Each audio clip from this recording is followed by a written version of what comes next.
حضرت بلال رضی اللہ تعالی عنہ بستر مرگ پر ہیں۔ آپ کی صورت نزع دیکھ کر آپ کی زوجہ رضی اللہ تعالی عنہا فرط غم میں کہنے لگیں، ہائے غم! سن کر فرمایا، کل میں اپنے محبوب کو ملوں گا، یعنی محمد مصطفیٰ صلی اللہ تعالی علیہ وبارک وسلم سے اور آپ کے اصحاب کو۔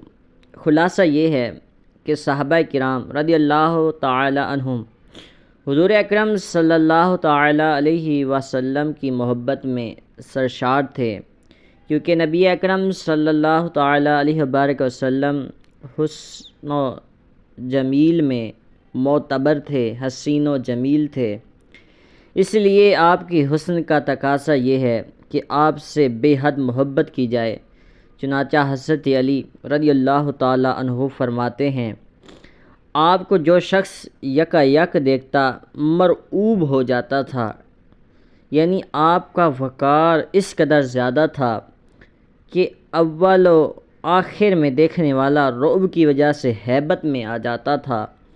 جمال و حسن کا رعب اور کمالات کا اضافہ شکوت و دبدبے میں مزید اضافہ کر دیتا، اور جو شخص پہچان کر میل جول کرتا آپ کے کریمانہ اوصاف جمیلہ کا گھائل ہو کر آپ کو محبوب بنا لیتا تھا۔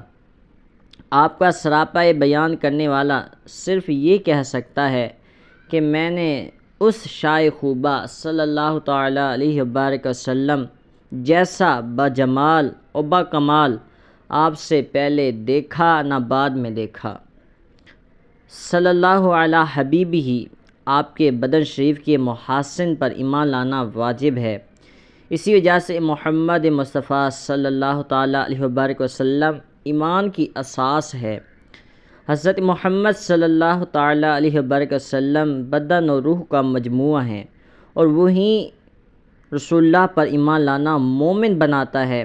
جس طرح آقا علیہ الصلوۃ والسلام کے خصائل اور شمائل عظمت و جلالت کا مظہر ہیں، اسی طرح آپ کا بدن شریف صورت طیبہ کامل حسن اور جمال کی آئینہ دار ہے۔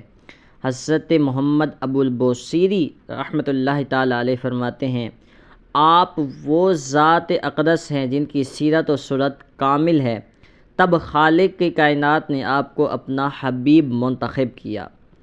آپ اپنی خوبیوں میں شریک سے پاک ہیں، پس آپ کا جوہر حسن تقسیم نہیں ہو سکتا، یعنی آپ وہ اشرف الانبیاء ہیں کہ جن کا باطن و کمالات میں اور جن کا ظاہر و صفات حمیدہ میں کامل ہیں۔